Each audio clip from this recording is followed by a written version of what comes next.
Programme मध्य मुकाबले में खुशामदीद। मैं हूं रबिया एहसन और मेरे साथ मौजूद है रऊफ क्लास्टा। और आज के प्रोग्राम में जिन टॉपिक्स पे हम बात करेंगे उसमें सबसे पहले महंगी चीनी स्कैंडल। मार्केट में कयास फैलाकर अवाम की जेब से 55 अरब लूट लिए गए। मुलविस किरदारों की गिरफ्तारी की सिफारिश। शुगर मिल्स के स्टे ऑर्डर्स के हवाले से महकमा खुराक की खुफिया रिपोर्ट ने तहलका खेज इंकशाफात कर डाले। सियासी एलीट की शुगर मिल्स ने कैसे अवाम की जेबों से अरबों रुपए का सफाया किया। अदालती स्टे ऑर्डर से कैसे बड़े बुहरान का खदशा है। चीनी अफगानिस्तान कौन स्मगल कर रहा है, जानेंगे पंजाब के सेक्रेटरी खुराक जमान भट्टू, जो आज हमारे प्रोग्राम में साथ मौजूद होंगे। इसके अलावा बात करेंगे आर्मी चीफ की बिजनेसमैन से घंटों तवील मुलाकातें। माफियाज की गर्दनें उड़ाने की तैयारियां, सिंध में क्रैकडाउन, जरदारी एस्टैब्लिशमेंट आमने सामने, मुल्की माशी निजाम संभालने की खातिर कौन कौन गिरफ्त में आ सकता है। जानेंगे कराची की मारूफ कारोबारी शख्सियत हमारे साथ मौजूद होंगे, उनसे बात करेंगे। और इसके अलावा बात करेंगे महंगी बिजली बेचने वाले पावर प्लांट्स और मुलविस किरदारों को कटहरे में लाने का मुतालबा। सेनेट पावर कमेटी आईपीपीज को होने वाली अदायगियों की तफसीलात फराहम न करने पर बरहम। 1,80,000 मुलाजिमीन की मौजूदगी में बिजली चोर क्यों नहीं पकड़े जा रहे।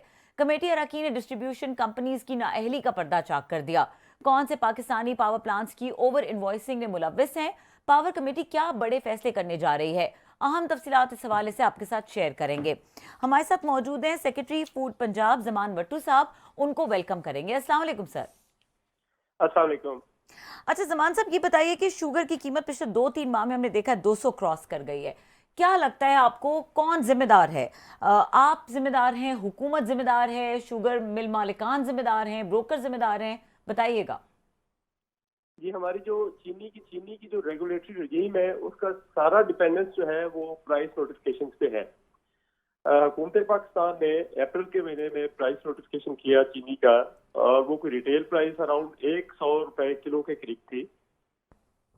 लेकिन शुगर मिल्स वाले जो है इन्होंने जाकर अदालत से स्टे हासिल कर दिया। अब हमारी जो प्राइस नोटिफिकेशन है वो सस्पेंडेड है। हुक्म इम्तनाई की वजह से हम कोई होर्डिंग के खिलाफ एक्शन नहीं कर सकते। अदालत से ये शुगर मिल्स वाले हमारे जो सप्लाई चेन मॉनिटरिंग का सिस्टम है उसके अगेंस्ट भी स्टे लेकर आ गए, जिसकी वजह से अब हम जो चीनी की मूवमेंट है उसको भी मॉनिटर नहीं कर सकते, उनसे पूछ नहीं सकते शुगर मिल वालों से कि उन्होंने चीनी कहाँ पे बेची है। उसका नतीजा ये हुआ है कि एक तरफ तो प्राइसेस जो है वो बड़ी एग्जॉर्बिटेंटली बढ़ गई हैं।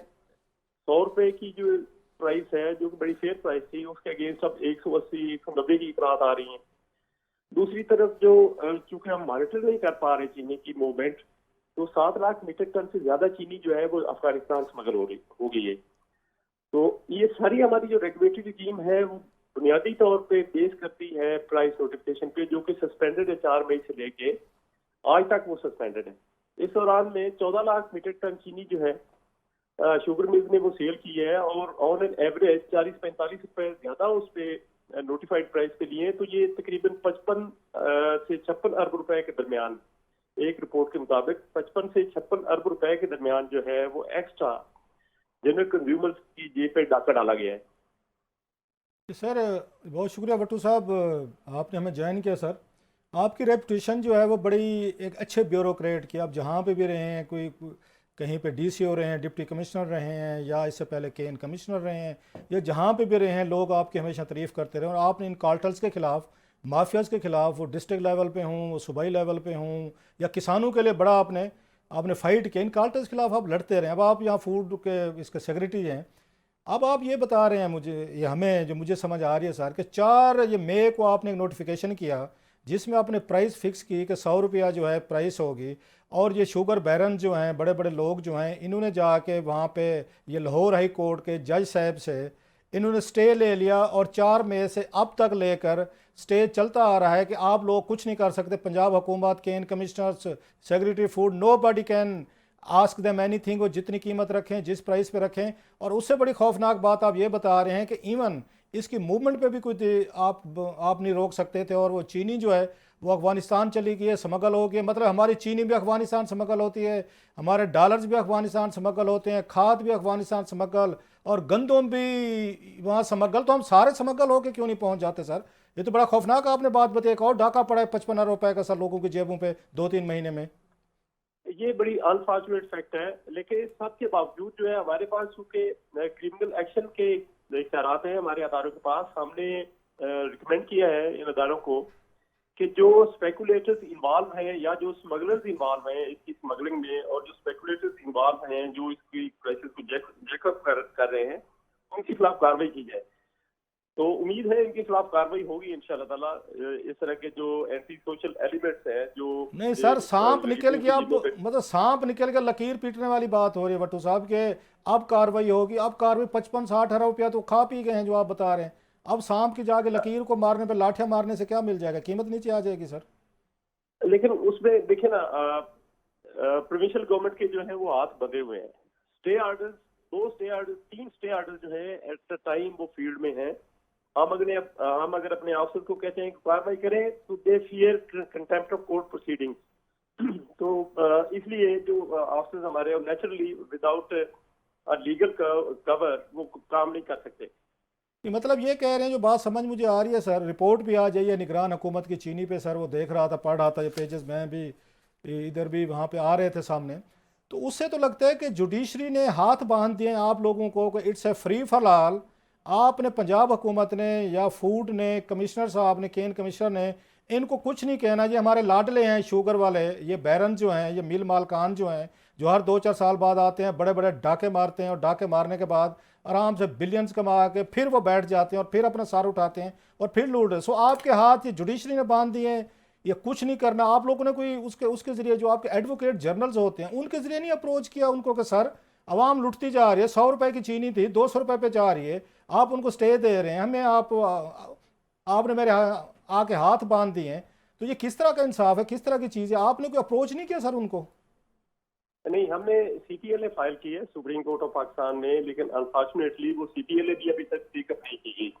फिर जो इनिशियल जो स्टे था उसमें थोड़ी सी गुंजाइश थी कि प्रोविंशियल गवर्नमेंट कर दे। प्रोविंशियल गवर्नमेंट ने उसकी चीनी की प्राइस मुकर्रर की, लेकिन वो भी 1 अगस्त को वो भी सस्पेंड होगी, उसके खिलाफ भी स्टे आ गया। आज उसकी तारीख थी लाहौर हाई कोर्ट में, और हम ये एक्सपेक्ट कर रहे थे कि जो जनरल सिचुएशन है, जो इतनी महंगाई की सूरत हाल है, उसके पेश नजर शायद स्टे जो है वो विकेट हो जाए, लेकिन वो भी स्टे आज विकेट नहीं हो सका। तो अब लीगल पोजीशन जो है वो तो बिल्कुल यही है कि बिल्कुल हाथ बांध दिए हैं सुप्रीम कोर्ट, हाई कोर्ट के जो ऑर्डर्स ने, और हमारे जो प्रोविंशियल ऑफिसर्स हैं, प्रोविंशियल अथॉरिटीज हैं, वो इस पोजीशन में नहीं है कि कोई लीगल एक्शन ले सकें। मतलब I am shocked, really shocked कि लोग महंगाई से मार रहे हैं, बिजली के बिल्स नहीं दे पा रहे, पेट्रोल की कीमतें बढ़ गई हैं, घर के उनके खर्चे नहीं पूरे हो रहे, ऊपर से एक 100 रुपया चीनी बढ़ गया। गरीब आदमी के लिए तो ये कैलोरीज होती हैं, बड़ी ज़रूरी होती हैं उसने, मतलब वो ठीक है कि बाकी लोग एक्सरसाइज मोटे जो मेरे पे अगर हैं, अगर वो चीनी नहीं खा रहे, गरीब आदमी की तो चीनी सबसे ज़्यादा। चाय पीने का उसको मसला 120 रुपये की बजाय 150 हो गई है। तो उसका कोई एहसास नहीं है किसी लेवल पे कि इतने बड़े बड़े लोगों ने हाथ मार लिए हैं, और इवन सुप्रीम कोर्ट में भी कोई आपको रिलीफ नहीं मिला सर। आई एम शॉक्ड कि जुडिशरी ने इस तरह की चीज़ें ब्लॉक कर दी सर, आप बता रहे हैं। जी, जो लीगल पोजीशन है जुडिशियल मैटर्स की वो तो यही है जी। अच्छा, ये कब सुप्रीम कोर्ट में आपने कब ये फाइल की थी जिसका आप बता रहे हैं कि वहाँ पे अभी टेकअप हुई है, या आप बता रहे नहीं हुई? सुप्रीम कोर्ट में तो हमने जून के महीने में दायर कर दी थी सीपीएलए। मतलब जून, जुलाई, अगस्त, वो खत्म सितंबर, 3 महीने हो गए, सुप्रीम कोर्ट ने भी टेकअप नहीं किया इसको, पिटीशन आपकी को? नहीं, अभी वहां पे भी सीपीएलए टेकअप नहीं हो सकती।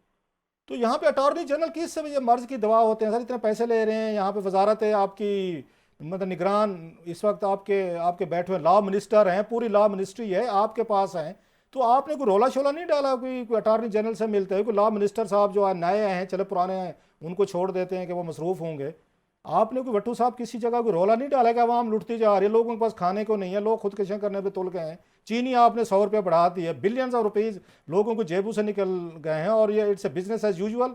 लगता है किसी को कोई असर ही नहीं है सर यहाँ पे। नहीं, इसमें हमने रिक्वेस्ट की थी, और बल्कि उन्होंने अर्ली हियरिंग की एप्लीकेशन भी दी हुई है मिनिस्ट्री ऑफ फूड सिक्योरिटी ने, चूंकि इसमें एक फरीक ministry of food security government of Pakistan भी है, तो उन्होंने अर्ली हियरिंग की एप्लीकेशन भी दी हुई है। हम उनको दोबारा भी रिमाइंड करवाएंगे कि दोबारा भी एक सीएम फाइल करें और अर्ली हियरिंग की जो रिक्वेस्ट करें। लेकिन सर उनका तो मीटर चल रहा है, एक एक दिन पे वो बिलियंस बना रहे हैं सर। मुझे याद है शहजाद अकबर साहब ने कहा था जब चीनी का पहला स्कैंडल आया था इमरान खान साहब के दौर में, उस वक्त भी इस वक्त इन्होंने, आपको याद होगा, बिलियंस ऑफ रुपीज़ आवाम की जेब से निकाल के मतलब लूट फूट के निकल गए थे। जेटी वगैरह बनाई थी, कभी कुछ नहीं हुआ। उसमें उस्मान बुज़ार साहब को बुलाया गया था, यहाँ पे उन्होंने आपको असद उमर को बुलाया गया था, रज़ाक दाऊद आए थे, सारे खा पी के निकल गए सर। तो ये तो उस वक्त उन्होंने कहा था कि 1 रुपया चीनी की कीमत अगर बढ़े तो 5 बिलियन रुपीज़ ये चीनी वाले जो हैं कमाते हैं। यहाँ 100 रुपये बढ़ गई है और इसको लगाएं अगर 5 बिलियन के साथ, ये कितना फिगर बनता है सर? ये तो शाहद अकबर ने कहा था कि 1 रुपया अगर आप इसको बढ़ा दें तो इसकी कीमत कहीं की कहीं चली जाती है सर। नहीं, आपकी बात बिल्कुल सही है। ये रोजाना की बुनियाद पर करोड़ों रुपए जो है, करोड़ों रुपए का डाका डाला जा रहा है गरीबों की जेब पे। इतनी हेल्पलेसनेस हो गई है कि चंद यहाँ पे एक बड़े बड़े मतलब तमाम लोगों की शुगर मिल रहे हैं। जरदारी फैमिली है, इसमें शरीफ फैमिली है, इसमें और बहुत सारे बड़े हुक्मरान हैं। मैं ज़्यादा नाम लेके, आप भी सरकारी अफसर हैं, आपके लिए प्रॉब्लम नहीं पैदा करना चाहता। I understand your position. आपने हमेशा लड़ाई की है, झगड़े किए हैं, आपने भी मतलब सजाएं भुगती। मुझे पता है आप किसानों के लिए, गरीबों के लिए हमेशा खड़े हुए हैं। Having said all this sir, तो ये सारा इसी तरह चलता रहेगा? कोई आवाम की बात मतलब जुडिशरी ने, जजेस ने रोक दिया जिनका काम था कि आपका साथ देते, सपोर्ट देते? क्या उन्होंने एक्सक्यूज दिया? वैसे क्यों रोका गया है कि why it should be stop, no action should be taken? Any explanation given sir? नहीं, इसकी आप इंटरेस्टिंग जो चीज है वो ये है कि जो पहला स्टे जारी किया गया था वो इस ग्राउंड पे जारी किया गया था कि फेडरल गवर्नमेंट नहीं, ये प्रोविंशियल गवर्नमेंट का प्रेरोगेटिव है, उसका डोमेन है। और वो सस्पेंड कर दिया गया। पहला जो है नोटिफिकेशन जो है, जब इस जजमेंट से कि प्रोविंशियल गवर्नमेंट का ये डोमेन है, इस लीवे से हमने फायदा उठाते हुए हम प्रोविंशियल गवर्नमेंट ने जब उसका प्रोसेस शुरू किया था प्राइसेस का, तो वो दूसरे जज साहब जो है उन्होंने ये सस्पेंड कर दिया जी कि यू कांट। तो अब बेसिकली जो प्रीवियस स्टे था 4 मई का, वो भी इनफील्ड है, और 1 अगस्त वाला जो है वो भी इनफील्ड है। अच्छा, आप, मैं देख रहा था इस रिपोर्ट में, ये जो निगरान हुकूमत की रिपोर्ट है, ये चीनी के इस पे स्कैंडल है, इट्स स्कैंडल, इट्स स्कैम। उसमें कहा जा रहा है कि एक ही जज साहब हैं, मखसूस जज साहब हैं, अब तक 12 के 14 केसेस शुगर मिल वालों के उन्हीं की अदालत में लगते हैं, और सारे के सारे फैसले अब तक शुगर मिल्स मालकान के हक में हुए हैं। कोई हुकूमत के हक में या मतलब ग्रोअर के उसमें हक में कोई फैसला नहीं हुआ। सारे जो फैसले हैं एक ही जज साहब से करवाते हैं और वहीं पे हो रहे हैं। मान लिया मेरिट पे हो रहे होंगे, इंसाफ पे हो रहे होंगे, लेकिन एक ही जज के पास सारे केसेस लग रहे हैं सर। जी, जो हमारा रिकॉर्ड है उसके मुताबिक आपकी बात सही है जी। ये मतलब सारे केसेस जितने अब तक लगे हैं उन जज साहब के पास, सारे के सारे में शुगर मिल मालकान जो है तालियां मारते, झुमड़ मारते, ढोल निकालते, एक दूसरे को खुशखबरियां देते और जीत कर निकल गए हैं सारे, और हुकूमत भी हारी है और ग्रोअर भी हारे हैं। जी, ऐसे ही लगता है जी। अच्छा सर, आपने बात की, स्मगलिंग की बात की सर, ज़रा वापस आते हैं मैं मज़ीद, क्योंकि मुझे पता है आप सरकारी अफसर हैं, ज़्यादा आपसे उस तरह की बातें मेरा ख्याल है नहीं हो सकती जो बाज़ दफ़ा जब पूछी जानी चाहिए सर। सर ये स्मगलिंग जो हो रही है, डॉलर भी स्मगलिंग हो गया जैसे मैंने कहा, बाकी चीज़, ये चीनी के ट्रक जाते हैं, आप क्योंकि फूड सिक्योरिटी हैं, गंदम का भी हम सुन, तो ये किस रास्ते से जाते हैं सर? कोई ट्रक जाते होंगे, कोई बड़े बड़े यहाँ पे डाले, कोई कंटेनर, ये कहाँ से ये क्रॉस करके ये निकल जाते हैं? पंजाब से भी गुजर जाते हैं, केपी के, बलोचिस्तान, कहीं से, तो वहाँ सब हमारे वहाँ पे मतलब कस्टम हुकाम है, फोर्सेज हैं, तो ये किस तरीके से स्मगलिंग होती है सर वहाँ पे? ये देखिए, ये तो जो इस तरह की मेल प्रैक्टिसेस हैं वो सारे लोगों के इल्म में है। हमारा बॉर्डर भी बड़ा पोरस है, तो इससे ज्यादा तो मैं कुछ नहीं कह सकता। इस पोरस बॉर्डर की वजह से, या जो इस तरह के जो करप्ट एलिमेंट्स हैं जो जिनकी मुट्ठी गर्म करके तो ये जो ट्रेलर्स वगैरह जा रहे हैं, वो इस तरीके से स्मगल कर रहे हैं। तो मतलब पंजाब में इस वक्त आप कोई ट्रक अगर बोरियों का शुगर का भरा हुआ जा रहा हो तो आप नहीं रोक सकते उसको? कोई अदालत ने रोका हुआ है कि आपने इनको नहीं रोकना, हिंद सिंध जहाँ जाना चाहते हैं जाएँ, अफगानिस्तान जाएँ या किसी और मुल्क में जाएँ सर? जी, जो लीगल सिचुएशन है वो यही है, लीगल पोजीशन यही है कि स्टे ऑर्डर दिया हुआ है कोर्ट ने कि आप इसकी सप्लाई चेन जो है उसको मॉनिटर नहीं कर सकते। सर इसका मतलब ये है कि हमारे ये शुगर मिल मालकान जो हैं, मैं ज़रा थोड़े से, हमारी रिसर्चर हैं, उन्होंने बड़ा अच्छा काम किया है, सुमेरा सलीम साहबा ने। उसके बाद कुछ नाम, मैं ज़रा आप एक मिनट मुझे अगर होल्ड पे रहे, मैं थोड़ा सा नाम पढ़ दूँ, मैं पढ़ देता हूँ। लोगों को पता होना चाहिए कि कौन कौन लोग जो हैं जिनकी मिलों से, जिन्होंने बिलियंस ऑफ रुपीज़ कमा रहे हैं। महंगाई में जब लोग इस वक्त मरने पे आए हुए हैं, इन लोगों को कोई रहम नहीं आ रहा, इनके दिल में कहीं पे रहम नहीं है कि उन्होंने कहा जनाब ये मौका है, इससे बिलियंस बना लें, जब लोग इस वक्त गुर्बत, महंगाई की बदतरीन शक्ल फेस कर रहे हैं। जो अब तक सर ये फिगर है, कोई 87 के करीब शुगर मिल्स हैं, आधे से ज़्यादा पाकिस्तानी सियासतदान, हुक्मरान जो हैं उनकी शुगर मिलें हैं जनाब। इसमें सबसे ज़्यादा शुगर मिलें वो कहते हैं जनाब शरीफ ख़ानदान है, जिनकी 9 के करीब हैं। जहांगीर तरीन साहब का बताया जा रहा है 6 मिले हैं, और इनका इसमें शुगर इंडस्ट्री में कहते हैं 22% इनका और इनकी फैमिली का शेयर है। इसके बाद जनाब खुसरो बुख्तियार साहब हैं सर, जो मिनिस्टर थे इमरान खान साहब की कैबिनेट में, उनका 12% के वो हैं। फिर मूने सिलाई साहब हैं, उनका भी हिस्सा है शुगर मिल्स में। इसके बाद हुमायूं अख्तर की 3 मिल हैं सर, शुगर इंडस्ट्री में 10% हिस्से के वो मालिक हैं। फिर फैसल मुख्तार जहांगीर तरीन के कज़न शमीम खान की 4 मिलें हैं। अच्छा, जरदारी साहब की सिंध में 10 मिलें हैं। ओमनी ग्रुप की 7 से 9 मिलें हैं। इसके बाद जनाब जुल्फ़कार मिर्ज़ा और स्पीकर कौमी असम्बली फमीदा मिर्ज़ा जो थी उनकी शुगर मिल है। साबिक़ वफाकी वज़ीर हैं जनाब आपके अब्बास सरफराज, इनकी मिलें हैं। फिर इसके बाद ज़क्का अशरफ साहब हैं, उनकी शुगर मिलें हैं। फिर मखदूम अहमद महमूद, नसरुल्लाह दरीशक, चौधरी शुजात, परवेज़ अली, मियां अज़हर, ये हमाद अज़हर साहब एंड कंपनी, इनकी शुगर मिलें हैं जनाब। ये मैंने आपको चंद नाम बताए हैं जो इस मुल्क के पावरफुल लोग हैं। तो सर फिर आप तो कुछ नहीं कर सकते सर, जो मैं नाम बताए ये तो सारी की सारी रूलिंग लीड शामिल है। एक फेडरल एक सेक्रेटरी हो या आपका फूड सेक्रेटरी आप हों तो वो क्या कर सकता है? फिर अदालत तो इन्हीं लोगों का ये देखेगी सर, आपका और आवाम का मुंह तो नहीं देखा उन्होंने सर। नहीं क्लासरा साहब, मैं ये आपको यकीन करवाता हूँ, हमें जो निगरान हुकूमत है उसकी भरपूर सपोर्ट हासिल है। आप एक दफा स्टे विकेट होने दें तो मैं इंशाल्लाह ताला आपको ये तय करूंगा कि मैं चीनी की कीमतें नीचे लेकर आऊंगा। सर आपकी मुझे सलाहियत पे ऑफ द पॉलिटिकल क्लाउड जो शुगर मिल ओनर्स हैं, आप देखेंगे विल इन्फोर्स लॉ। सर मुझे आपकी सलाहियतों पे कोई शक नहीं है। जब आप वहाँ डीसीओ बखर थे आपकी बड़ी अच्छी रिपोर्ट्स आई थी, बाद में केन कमिश्नर बने। मैं मानता हूँ बड़े अरसे बाद एक अच्छा तगड़ा ब्यूरोक्रेट आपकी शक्ल में है जो लड़ता है और माफिया से लड़े बड़े लोगों से। लेकिन सवाल यह है कि आप कीमतें नीचे ले भी आएंगे, स्टेज चलो कुछ 6 महीने बाद खाली हो भी जाएगा। जो इन लोगों ने मार धाड़ करके 100 रुपए की बजाय चीनी 180-200 पे बेच ली है, उन्होंने 60-70 रुपया कमा लिया है, मजीद पैसे कमा रहे हैं। उनको क्या फर्क पड़ेगा? दिहाड़ी लगानी थी उन्होंने लगा लिया शुगर मिलों ने सर। ये पैसे तो वापस नहीं आने वाला। आप इन पे फाइन भी नहीं कर सकते, जुर्माना भी नहीं कर सकते, इनको बंद भी नहीं कर सकते ना मालकों पे। आपने कहा ना पीएमओ के तहत ये लिखा हुआ था कि इनकी गिरफ्तारियां करें, एमपीओ के तहत सारी। तो क्या जिनके नाम मैंने लिए हैं जिनके शुगर मिले आइडेंटिफाई करके उनको एमपीओ के तहत आप गिरफ्तार कर लेंगे सर?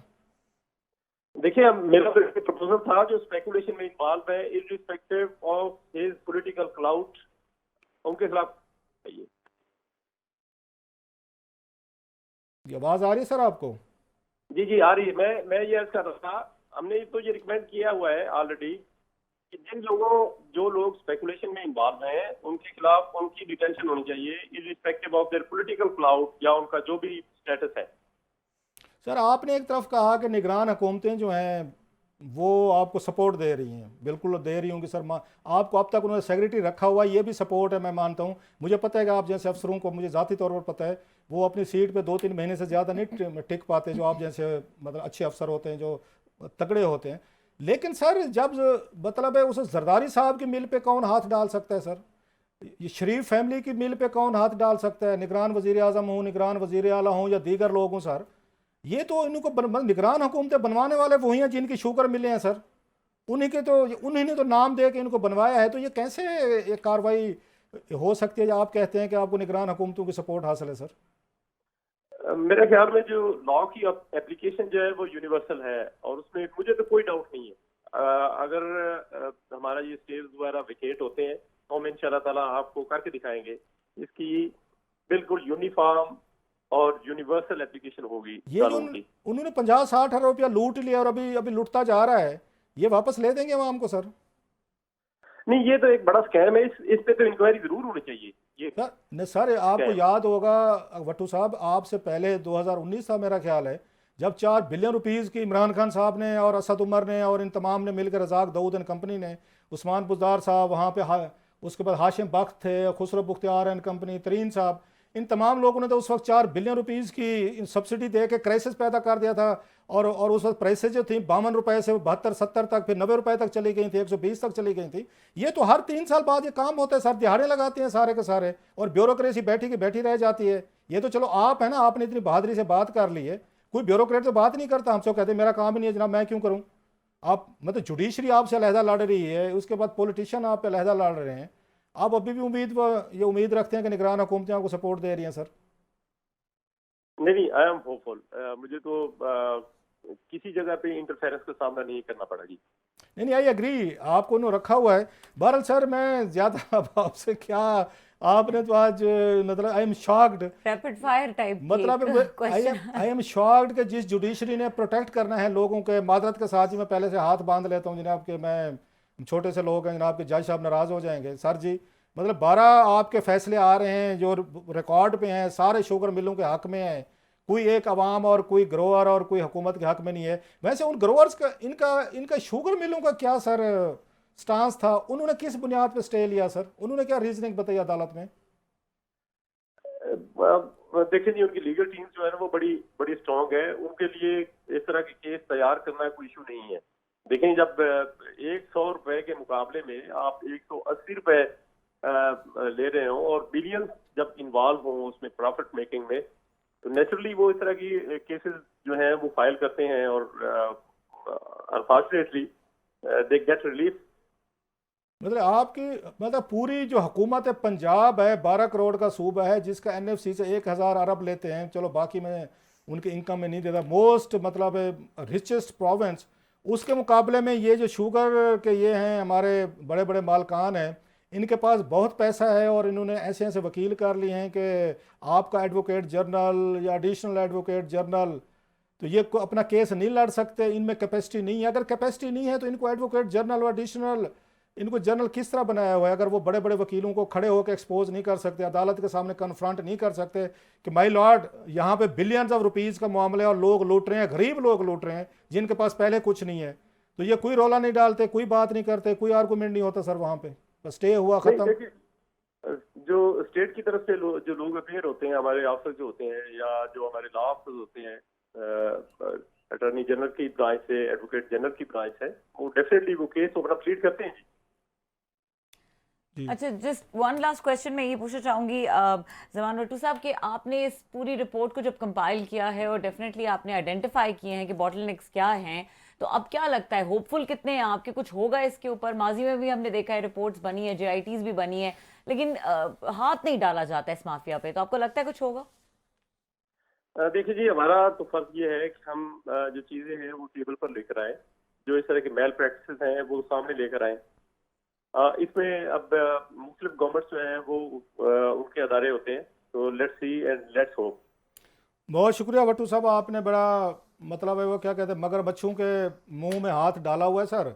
पैसे उन्होंने बनाने थे, बना लिए, अब भी रहे हैं सर। बहरहाल आपकी बड़ी मेहरबानी, आपने हमें ज्वाइन किया और आपने हमसे बात की सर, बहुत शुक्रिया sir, thank you very much. Zaman Bhattu साहब हमारे साथ मौजूद थे और यहाँ पे वक्त हुआ है ब्रेक का। ब्रेक के बाद बात करेंगे आर्मी चीफ की बिजनेसमैन से जो तवील मुलाकातें हैं, इनके अंदर इसका अहवाल क्या है, और जो सिंध में क्रैकडाउन के लिए रेंजर्स को फ्री हैंड दे दिया गया है, ये क्या सूरत हाल है, इसके ऊपर बात करेंगे ब्रेक के बाद। हमारे साथ रहिए।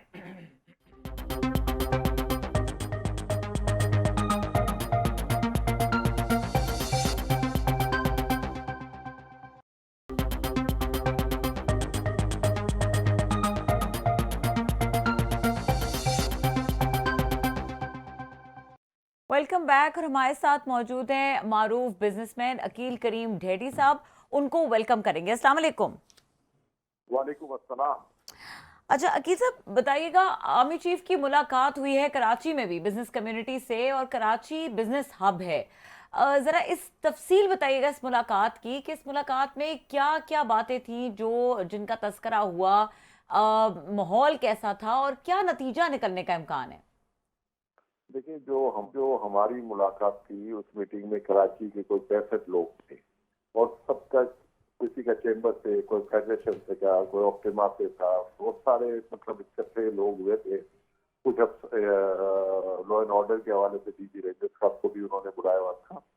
तो मेन टॉपिक था कॉन्फिडेंस बिल्डिंग, और जाहिर बात है कि लोगों को शिकायतें भी बहुत थी, तो शिकायतें भी लोग अपनी दे रहे थे। तो सिर्फ और सिर्फ जो आर्मी चीफ ने हमें जो बताया है, उन्होंने ये कहा कि आपके जो भी इशू है उसको हम एड्रेस करेंगे। हम चाहते हैं कि हम अपनी इकोनॉमी को रिवाइव करें, और सिक्योरिटी बगैर इकोनॉमी के नहीं चल सकती। तो हमारा फोकस होना चाहिए कि हम अपने मामला को ठीक करें, इकोनॉमी मामला को भी ठीक करें। उसके लिए एक फोरम जो हमने बनाया है, वो फोरम से हम फॉरेन इन्वेस्टर को अट्रैक्ट करेंगे। और फिर उन्होंने चाइना के हवाले से बात की कि चाइना ने हमारी बड़ी मदद की है, तो और उन्होंने हमें ये यकीनदानी कराई है कि हम पाकिस्तान को अकेला भी नहीं छोड़ेंगे, न डिफॉल्ट होने देंगे। लेकिन पाकिस्तान से भी हम ये कहेंगे कि जो आप कमिटमेंट करते हैं वो आप अपनी कमिटमेंट ऑनर करें। तो उन्होंने उनकी बहुत तारीफ की। फिर उन्होंने बाकी चीजों के हवाले से बताया कि सऊदी अरब है, कतर है, अबू धाबी है, वो पाकिस्तान में काफी कीन है इन्वेस्टमेंट करने के लिए। और वो इन्वेस्टमेंट जो उन्होंने बताई है उसमें वो माइनिंग को भी देख रहे हैं, कॉर्पोरेट फार्मिंग को भी देख रहे हैं, लाइव स्टॉक है, डेयरी फार्म है, थर्कोल है, ये सारे प्रोजेक्ट में अफेक्ट किया। पहले पाकिस्तान जब भी इन्वेस्टर को बुलाने जाता था तो वो एक ही बात कहता था कि आप आए आईटीसी में प्रोजेक्ट लगाएं, और वो प्रोजेक्ट ने हमें जितना डैमेज किया है वो हम सबको पता है। आज अगर हम भुगत रहे तो उन्हीं प्रोजेक्ट को भुगत रहे।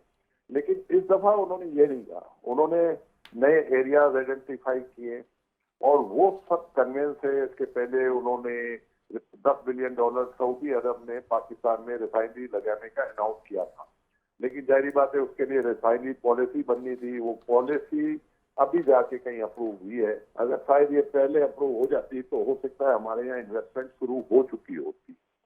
तो ये सारी बातें उन्होंने बताई है और बिजनेसमैनों से ये भी कहा कि आपके जो इशू है आप हमसे हमें बताएं, वो सारे इशू हम एडजस्ट करेंगे। तो किसी ने कहा कि स्मगलिंग है, तो उन्होंने कहा देखें हम स्मगलिंग को भी खत्म करेंगे।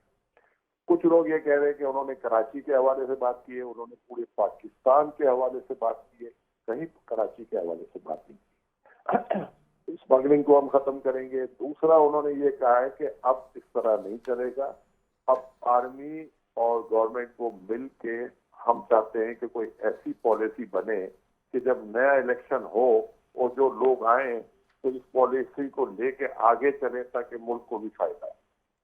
तो ये इस तरह की सारी बातें थी। इसके अलावा अगर कोई आपके पास सवाल हो तो मैं उसके बाद जी अकील भाई, तो 4 घंटे 5 घंटे की मीटिंग थी, उसमें बातें तो बहुत सारी हुई हैं।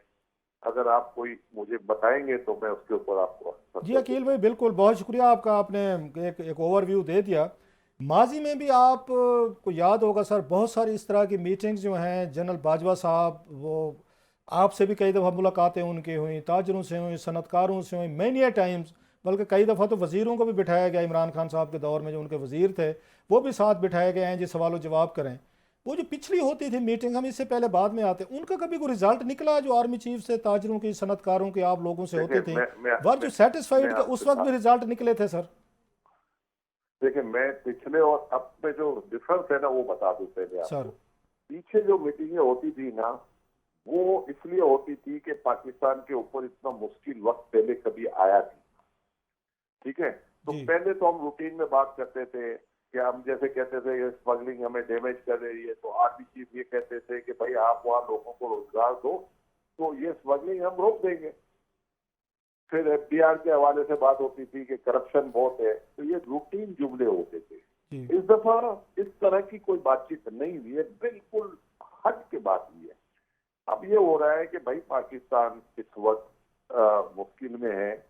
आईएमएफ ने जो पिछले 20 साल से मिस कमिटमेंट करते आ रहे थे आईएमएफ से, तो आईएमएफ अब अपनी जगह डंडा लेके खड़ा हो गया है। अब वो आपकी कोई बात मानने को तैयार नहीं है। वो कहता है पहले आप काम करो इसके बाद हम बात करेंगे। अब वो हमसे काम ले रहा है। 20 साल की गंद हमें 6 महीने में साफ करनी है, और उन्होंने हम पे कैपेसिटी पेमेंट जो हम दे रहे हैं वो कहते हैं भाई ये बिल में डालो। फिर वो टैक्सेस बोला ये भी बिल में डालो। जो महंगाई आपके लाइन लॉसेस है उसको भी आप एडजस्टमेंट दो, चोरी को भी उसको आप बिल में दो। तो इस वक्त इलेक्ट्रिक जैसे इतनी महंगी हो गई है कि हमारी इंडस्ट्री स्लो पड़े, लेकिन इसमें से बहुत सारे इंडस्ट्रीज हैं जो इसके बेनिफिशियरी है। जिसके पास कैप्टिव पावर है वो 12 रुपए की बिजली बना रहा है, जिसके पास कैप्टिव पावर नहीं वो 50 रुपए की बिजली खरीद रहा है। तो ये बहुत बड़ा डिफरेंस है। अब ये लोग उस पर बात कर रहे हैं। पहले तो कभी आप बात करते थे बोलते थे इनको तो फेरो मत वाला, ये तो नाराज हो जाएंगे। लेकिन अब उस चीज से हम बाहर आ गए कि कोई नाराज होता है होए, अब पाकिस्तान को ठीक करना ही पड़ेगा, नहीं करेंगे तो हम डैमेज हो जाएंगे। अब आपने देखा कि उन्होंने गैस की प्राइस भी पास ऑन कर रहे हैं, इलेक्ट्रिसिटी की भी पास ऑन कर रहे हैं। तो उससे मारे कौन गए? देखिए 38 मिलियन लोग हैं सब यूजर, इसमें से सिर्फ 5 मिलियन जो है ना वो एयर कंडीशन इस्तेमाल करते हैं, बाकी सारे छोटे हैं। अब ये 200, 300, 400, अब ये बेचारे ज्यादा सफर कर रहे हैं। अब इनको हमें बचाना है हर सूरत में। अब इसके लिए हम लोग बैठे हुए हैं कि भाई कोई ऐसी चीज हम आईएमएफ से अप्रूव करा लें कि IMF ने स्ट्रेट अवे पहले उन्होंने कहा कि हम इनको 15 बिलियन की सब्सिडी देना चाहते हैं, उन्होंने रिफ्यूज कर दिया। तो अब ये इस वक्त सिचुएशन ऐसी है ना कि अब अगर हम नहीं निकलेंगे, चाहे वो आर्म फोर्सेस से ताल्लुक हो, एयरफोर्स से हो, नेवी से हो, बिजनेस कम्युनिटी से हो, एग्रीकल्चर से हो या मीडिया से हो, सबको अब अपना अपना रोल प्ले करना पड़ेगा। और इस मुल्क के लिए हमें छोटी मोटी कुर्बानी भी देनी पड़ेगी। IPP के हवाले से इतनी बात हो रही है तो मैं तो उन यूनिट के बारे में उन सेठों से भी रिक्वेस्ट करूंगा कि भाई आप लोग थोड़ी बहुत कुर्बानी दें। अनएफिशिएंट यूनिट है, आप इसको अब बंद कर दें। अब इस गवर्नमेंट के पास देने के लिए कुछ नहीं है। और ये जो पैसा अगर आपको दे रही है तो ये बेचारे भुगत रहे सारे छोटे लोग, इनको बचाना है। हम अपने ऊपर टैक्स बढ़ाने को तैयार है, हम मिनिमम सैलरी 40,000 रुपए करने को तैयार है। अब इस तरह के काम आपको करने पड़ेंगे।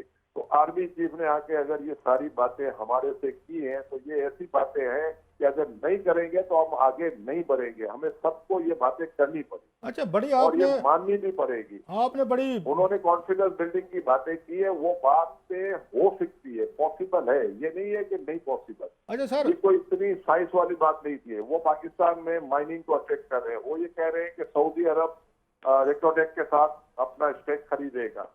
तो हमें खुशी होगी कि अगर रेकोडेक में सऊदी अरब शामिल होता है तो पाकिस्तान, सऊदी अरब और रेकोडेक, तो ये हमारे लिए खुशखबरी होगी। और माइनिंग में तो हमारे पास अनगिनत कुर्बानी है। आपको कॉर्पोरेट फार्मिंग में अकील हमारे भाई, पास बेतरफा गुंजाइश है।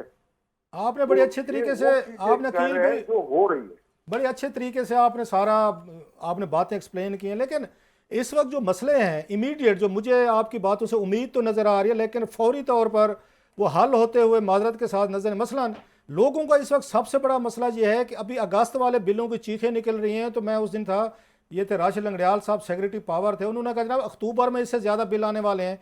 आपका कोई डॉलर का रेट कोई नीचे जब तक नहीं लाएंगे आप उसके बगैर बिजली के बिल, गैस के बिल नहीं रोक सकेंगे, पेट्रोल की कीमतें नहीं रोक सकेंगे, डॉलर का रेट नीचे, क्योंकि सारे लिंक्ड हैं उन्हीं के साथ, बिजली, गैस, पेट्रोल, ये डॉलर बेस्ड हो चुका है सब कुछ। आपके पास कुछ ये डॉलर को नीचे लाने का कोई प्लान है, या ये 2-4 दिन मार्केट में हल्ला गुल्ला होता है, डराई खौफ, जरा थोड़ी सी इधर तड़ी तुड़ी की चीफ साहब ने मिल लिया, ताजरों से मिल लिया, सहाफियों से मिल लिया, अब क्रैकडाउन होने वाला है तो रेंजर आने वाले, 2-4 दिन तो पैनिक चलता है, तो चौथे दिन फिर बिजनेस एज यूजुअल होता है। आपके पास बिजली बिल कम करने का मतलब 250 आपके ट्रिलियन आपने वहाँ कैपेसिटी चार्जेस देने, जो आपने भी अभी बात की है, ऊपर से डॉलर आपको ऊपर चला गया जिसकी कन्वर्जन होती है फी यूनिट बिजली। तो ये सबसे बड़े मसले डॉलर और आपके बिजली और गैस की कन्वर्जन वाले इश्यूज हैं सर। इसका इमीडिएट क्या आपके पास सोल्यूशन है? ये बातें आपने 100% सही की है कि इस चुंगल में हम फंस चुके हैं सर, और ये सब कुछ होना है जो आप कह रहे हैं। ब्रेंट की प्राइस $91 हो चुकी है। अब ये प्राइस बढ़ने का मतलब ये है कि हमारी प्राइस भी बढ़ेगी और उसके ऊपर टैक्स भी लगेगा। ऐसे ही। लेकिन कई खुशखबरी भी है कि जुलाई अगस्त के रेवेन्यू टारगेट एक्सीड कर गए हम। ये एक अच्छी खबर है। बुरी खबर क्या है? ऑयल की प्राइस बढ़ गई है। बुरी खबर क्या है कि गरीबों को हम आज सपोर्ट नहीं कर पा रहे क्योंकि ये सारी सब्सिडी ये अभी लोग खा चुके हैं। मैं इसीलिए उनसे रिक्वेस्ट कर रहा हूं कि वो आगे आए, अपने पैसे जो उनको लेने हैं वो ले लें। आगे कम से कम पाकिस्तान के ऊपर इनका जो मीटर चल रहा है ना, इसको बंद कर दें ताकि गवर्नमेंट को इस कैपेसिटी आपने अकील भाई एक बात और का जवाब देते जाइएगा। आपने बड़ी एक उस पर एक उम्मीद दिलाई है और एक साथ में आपने बुरी खबर सुनाई है। आपने कहा रेवेन्यू बढ़ गए हैं, रेवेन्यू बढ़ गए होंगे सर। इस वक्त सबसे बड़ी बैंकों की जो बारोवर है, 90% प्लस बैंकों से जो कर्जा ले रही है वो हुकूमत पाकिस्तान ले रही है और उस पर 22% सूद है। 22% सूद है। आप और मैं जो टैक्स दे रहे हैं, कलेक्शन हो रही है, रेवेन्यू बढ़ रहा है हमारा, वो सारे का सारा तो बैंकों को सूद में जा रहा है। तो हमारा तो मतलब है हम जो बिजनेस कर रहे हैं जहाँ पे सारा सबसे ज्यादा प्रॉफिट तो या तो आपके IPPs इस मुल्क में पैसा कमा रहे हैं या आपके बैंक पैसा कमा रहे हैं। हुकूमत पाकिस्तान तो बारवर है, वो तो सारे का सारा उनसे लोन लेती है और उस पर सूद दे रही है सर। इसके हवाले से भी मैं ये जरूर कहूंगा कि 20% भी रेट नहीं है बल्कि 22% का कहा है सर मैंने। बैंकों के पास भी वो स्टेट बैंक से पैसा लेता है 3% नीचे और गवर्नमेंट को प्रोवाइड करता है जी। अभी हमें कतरे के ऊपर नजर रखनी है, हमारा कोई एक्सेस पैसा मिसयूज ना हो।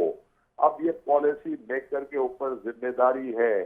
सिंगल ट्रेजरी अकाउंट आज हमें बनाने की जरूरत है, क्योंकि IMF ने ये कंडीशन आज तक इम्प्लीमेंट नहीं हुई है। उसमें जितना वफाक का पैसा होगा एक अकाउंट में चला जाएगा। हमारे लोग क्या करते हैं, बैंकों को डिपॉजिट देते हैं, उस पर रिश्वत लेते हैं और वो अपने 1% की रिश्वत के चक्कर में मुल्क को नुकसान पहुंचा रहे हैं। तो मैं ये कह रहा हूँ, ये कतरा कतरा हमें नजर रखने की जरूरत है। जो आपने कहा, हमारा टोटल रेवेन्यू का 80% तो डेट सर्विसिंग में चला जाता है। सूद में दे ये रहे हैं 2% ठीक कह रहे हैं आप जी। लेकिन मैं उसकी बात नहीं कर रहा हूं। मैं तो उसकी बात कर रहा हूं कि अभी जो हम फोकस कर रहे हैं अपने रेवेन्यू को जो बढ़ा रहे हैं, पहले तो जब भी रेवेन्यू टारगेट बढ़ाते थे तो हम उसको अचीव नहीं करते थे। मैं सिर्फ ये कह रहा हूं कि ये रेवेन्यू टारगेट हम अचीव कर रहे हैं, लेकिन हमें इस वक्त जो सबसे जरूरत है, ये जो छोटे लोग हैं जो 400 से लेके 200 यूनिट वाले, इन्हें बचाना है। ये इलेक्ट्रिक का बिल पे नहीं कर सकते, किसी भी को चाहेंगे भी तो पे नहीं कर सकते। अच्छा ये बताइए इनके करीम भाई, लिए हमें कोई न कोई पॉलिसी निकालनी हमें जो है। रेवेन्यू चाहिए, जो और मुझे इधर समझ भी आती है सर, जो हमें रेवेन्यू चाहिए अकील भाई, ठीक है लोकल रेवेन्यू चाहिए आपको, फेयर एनफ पाकिस्तानी रुपीज भी चाहिए। आपको जो बड़ा रेवेन्यू चाहिए वो तो डॉलर्स में चाहिए, एक्सपोर्ट चाहिए, आपको फॉरेन रिजर्व चाहिए। हो अब ये रहा है कि एक्सपोर्टर हमारे भाई जो है, मैं सबकी नहीं बात कर रहा, अच्छे लोग भी होंगे इसमें, उन्होंने डॉलर को आके ऊपर लेके गए, रुपीज को डिवैल्यू कराया जी, एक्सपोर्ट बढ़ेगी हमारी। अब पता चल रहा है एक्सपोर्ट गिर रही है और बहुत सारे एक्सपोर्टर्स ने जनाब उन्होंने साथ में हाउसिंग सोसाइटी शुरू कर दी हैं। एक्सपोर्ट का काम छोड़ के जरी ज़मीनों पे उन्होंने घर बनाने शुरू कर दिए, जिससे आपका गंदम, आपकी काटन, शुगर केन, दालें, अब उनका एरियाज भी उनका काम हो रहा है, वो हम बाहर मुल्क से मंगवा रहे हैं। $10 अरब की हमने 2021 में मंगवाई थी। तो हमारा एक्सपोर्टर जिसने डॉलर लाने थे वो तो भाई सब हाउसिंग सोसाइटियां खोल के बैठ गए, फाइलें बेच रहे हैं, प्लाट बेच रहे हैं सर। नहीं, मैं आपको बता दूं, देखें रेवेन्यू और फॉरेन एक्सचेंज के बारे में ये बता दूं कि हमारा रिमिटेंस अप्रोक्सीमेट $2 बिलियन है, हमारी एक्सपोर्ट $2.4 बिलियन है, हमारी इंपोर्ट $4.5 बिलियन पे आ गई है। तो अभी आजकल में जो पिछले 5-6 महीने में तो हमारा कोई बड़ा शॉर्टफॉल नहीं आया, जिसको हम करंट अकाउंट कहते हैं, वो हमने उसको काफी बेहतर किया। सर पिछले महीने में आपकी लेकिन बात काट रहा हूं हमें अकील भाई, थोड़ा सा सर, हमारे साथ पिछले हफ्ते सलीम मांडवी वाला साहब थे हमारे साथ, वो सेनेट कमेटी के चेयरमैन भी हैं फाइनेंस के, आपके वो भी रहे हैं, फाइनेंस मिनिस्टर रहे हैं। उन्होंने बड़ी खबर हमारे साथ ब्रेक की थी, उन्होंने कहा एक महीने में $800 मिलियन का डेफिसिट आया है। हमने फिर वो इंपोर्ट में हमने बदमाशियां शुरू कर दी, लग्जरी गाड़ियां तो सारे चॉकलेट। जी सर, करंट अकाउंट का मार्च में पॉजिटिव था, अप्रैल पॉजिटिव था, मई पॉजिटिव था, जून पॉजिटिव था, जुलाई में $850 मिलियन का करंट अकाउंट खसारा आया है। लेकिन जुलाई में जो पेमेंट थे ना, वो प्रीवियस पेमेंट की वजह से आया था। अगस्त में अपना नेगेटिव आया है, लेकिन कोई बहुत ज्यादा नहीं है, $400-500 मिलियन होगा। लेकिन अगर ये $3-4 बिलियन पे हम आ जाते हैं तो हम $16-18 बिलियन करंट अकाउंट खसा रहे थे। अगर 4 बिलियन पे आ जाते हैं तो ये हमारे लिए पूरी खबर नहीं है। दूसरा, हमारी जितनी भी डॉलर की पेमेंटें हैं वो ज्यादातर IMF को देनी है, और या वर्ल्ड बैंक है, या एशियन डेवलपमेंट बैंक है, या फिर आपका पेरिस क्लब है। तो ये लोन को इतने हमारे लिए मुश्किल नहीं होते, ये ज्यादातर तो रीशेड्यूलिंग हो ही जाती है और इस पे इंटरेस्ट की भी कोई बहुत बड़ी अमाउंट नहीं है। हमारा कॉमर्शियल लोन जो है ना, वो $20-22 बिलियन है। हमारे इस वक्त अगर IMF के अगले पैकेज में हम जाते हैं तो उसमें मुश्किल ये आएगी कि IMF अभी भी आपके साथ सख्ती करेगा। इस सख्ती को लेके हम ज्यादा अरसा चल नहीं पाएंगे। इसी के प्रपोजल पे आर्मी चीफ ने जो इन्वेस्टमेंट की कहानी सुनाई है या बातें बताई है, तो उससे लोग काफी खुश हुए हैं। अगर ये इन्वेस्टमेंट $100 बिलियन आप छोड़ दें, $10 बिलियन या $5 बिलियन भी साल में आ जाती है, तो मैं समझता हूं कि हमारे मामला सीधे पड़ अच्छा ये बताइएगा तो करीम हमें भाई, फोकस करना चाहिए। अकील भाई आपके पास, हमारी पूरी इदारों के पास, चीफ के पास, फाइनेंस, हमारे सारे गुरु विजट बड़े बड़े लोग हैं माशाल्लाह, कोई सलूशन है कि डॉलर को आप 200 तक ला सकें, जो इसकी ओरिजिनल प्राइस बनती है? 200 पे लाए बगैर आप कुछ भी कर लें सर, दुनिया भर से भीखे मांगें, कर्जे मांगें, ग्रांटें मांगें, पाँव पकड़ें, इकॉनमी ठीक नहीं होगी, बिजली के बिल्स, गैस के बिल, पेट्रोल के बिल, आप कैपेसिटी चार्ज, कुछ भी ठीक नहीं होगा। आपके पास कोई है मंसूबा इस तरह के 200 पे लाएंगे? और स्पेशली सर आपका सारा डॉलर अफगानिस्तान को जा रहा है सर, हुंडी के जरिए जो बाहर से हमारे पाकिस्तानी मोहब्बत भरे भेजते हैं, 10-15 रुपए ज़्यादा लेने के लिए सारा डॉलर आपका अफगानिस्तान जा रहा है सर। तो इन हालात वो में क्यों कोई जा है रहा कि उसकी 200 पे वजह लें? आपको बता दूं, मैं आपको वजह बता दूं। सर अफगानिस्तान जाता है या पाकिस्तान में ब्लैक मार्केट में बिकता है या दुबई में बिकता है, ये स्मगलिंग के लिए यूज होता है पैसा, या डॉलराइजेशन के जो लोग पाकिस्तान छोड़ के जा रहे हैं उनकी जेबों में जा रहा है। हमें उसके ऊपर गवर्नमेंट को क्रैक डाउन करने की जरूरत है, लेकिन स्मगलिंग को जिस दिन आप रोल लेंगे, ये ब्लैक का पैसा फिर स्मगलिंग में यूज नहीं होगा। और पिछले दिनों थोड़ी बहुत सख्ती हमने देखी है। अभी मैं आपको एक मिसाल देता हूं कि पाकिस्तान में एक्सपोर्ट की अंडर इन्वेस्टिंग कैसे होती है। जी पिछले दिनों हम एरी फिक्स राइस जो भेज रहे थे वो $350-450 में भेज रहे थे। आज अगर उसकी मार्केट में आप प्राइस चेक करें तो ये $590 का तो लोकल मार्केट में मिलता है। तो आज उन्होंने कम से कम ये उसके रेट को रिवाइज किया है और मिनिमम $550 कर दिया है और मैक्सिमम इनको $650 रखना चाहिए, ताकि जो पैसा पाकिस्तान की एक्सपोर्ट की प्रॉफिट पाकिस्तान के अंदर आए, ये ना हो कि ये प्रॉफिट को बाहर रोक ले। देखिए, अभी आपको निट्टी गिट्टी पे भी घुसना पड़ेगा, छोटे छोटे रेवेन्यू तलाश करने पड़ेंगे। कोई पाकिस्तान से एक्सपोर्ट करके उसको मिसयूज तो नहीं कर रहा, ये सारी चीजें हमें देखने की जरूरत है। अच्छा ये और ये मैं आपको जो खबर दे रहा हूँ ये आज की खबर दे रहा हूँ। अच्छा सर, ये बताइए अकील भाई, ये खबरें आ रही थी, एक तो हमारे एंकर दोस्त ने भी कहा है कि आर्मी चीफ साहब ने नाम लिए हैं 3-4 लोगों के, जिसमें असद कैसर थे, जिसमें महमूद खान थे, जिसमें उन्होंने परवेज़ खटक थे और इमरान इस्माइल थे। उन्होंने कहा जनाब ये लोग देखें क्या से क्या थे, आप देखें मतलब कहाँ से कहाँ पहुँच गए। सो उन्होंने कोई पॉलिटिकल या पॉलिटिशियन मिनिस्टर जो रहे हैं माजी में, उन पे उन्होंने कोई क्रैक डाउन, कोई गिरफ्तारियां, कोई उनके खिलाफ अकाउंटेबिलिटी का भी बात की उन्होंने, कोई आप लोगों के साथ ताजरों को एतमाद में लिया? मैं आपको एक बात ये कहता हूँ, ऐसी कोई बात नहीं हुई है। 2-4 नाम जरूर थे, लेकिन उसका एग्जाम्पल जो दिया है कि हम पाकिस्तान में सबको अच्छा ना समझे। हर पार्टी में अच्छे लोग भी हैं, बुरे लोग भी हैं, जुमला ये था। तो कौन से क्रैक 2-3 डाउन नाम की थे कोई बात नहीं है। अकील भाई? उन्होंने सिर्फ ये कहा है कि हमें भी, फौज को भी आगे आना होगा, क्योंकि यहाँ जो सिचुएशन इस वक्त बनी हुई है ना, इस सिचुएशन को हमें कंट्रोल करना पड़ेगा। आप भी अपनी तरफ से ताउन करें, हम आपके साथ खड़े हुए हैं। आपकी जो बातें आप हमें बताएं, हम वो चीजें आपको प्रोवाइड करेंगे। आप अपने मुल्क की एक्सपोर्ट को बढ़ाएं। अच्छा, आपको लगता है अकील भाई कि 6 महीनों में आर्मी चीफ के पास, सर आपके पास आर्मी चीफ के पास 6 महीने हैं, मार्च तक या आपको इलेक्शन कराने पड़ेंगे या फिर खुदा न खासा कुछ और करना पड़ेगा। 6 महीने हैं जो प्लान डिस्कस हुए हैं आपके साथ। आपको लगता है कि हमारे आर्मी चीफ, उनके इदारे सारे मिलके 6 महीनों में सारा कुछ कर सकते हैं जो 5-6 पॉइंट बताए उन्होंने? देखें, ठीक है रहू भाई, हमें करना पड़ेगा। हमारा मुल्क मुश्किलात में है, सबको अपना अपना रोल प्ले करना पड़ेगा। मैं अगर अकील देदी ये कहूं कि नहीं ये मेरी जिम्मेदारी नहीं है, ये गलत कहूंगा। ब्यूरोक्रेसी को भी आगे आना होगा। ये पाकिस्तान को बचाने की मूवमेंट चल रही है। हम 6 महीने के अंदर नया इलेक्शन भी करवा दें, एक पॉलिसी बना दें। मनमोहन सिंह ने इंडिया को क्या दिया था? पॉलिसी दी थी। उसी पॉलिसी से आज इंडिया चल रहा है। तो 3 महीने में ये अच्छी पॉलिसी क्यों नहीं बना सकते? जरूर बना सकते हैं। मैं कहता हूँ ये पॉलिसी बनाए, गाइडलाइन दे और प्राइवेट सेक्टर को अपने साथ रखें। फॉरेन इन्वेस्टर को अट्रैक्ट करें पाकिस्तान में, वो इन्वेस्टमेंट लाएं और इसके बाद इलेक्शन कराएं। ये वापिस अपने काम में लग जाएं। अवाम इंशाअल्लाह ताला अगर ये कामयाब हो गए 3 से 6 महीने में, हम सब इसको सपोर्ट करेंगे तो इंशाअल्लाह ताला ये पॉलिसी लेके नई गवर्नमेंट जो भी आएगी, इस पॉलिसी को लेके पाकिस्तान को मजबूत करेगी इंशाअल्लाह। ठीक है, बहुत शुक्रिया अकील करीम रेड्डी साहब, आपने हमें टाइम दिया और यहाँ पे प्रोग्राम खत्म हो गया है। देखने के लिए शुक्रिया, इजाजत दीजिए, अल्लाह हाफिज।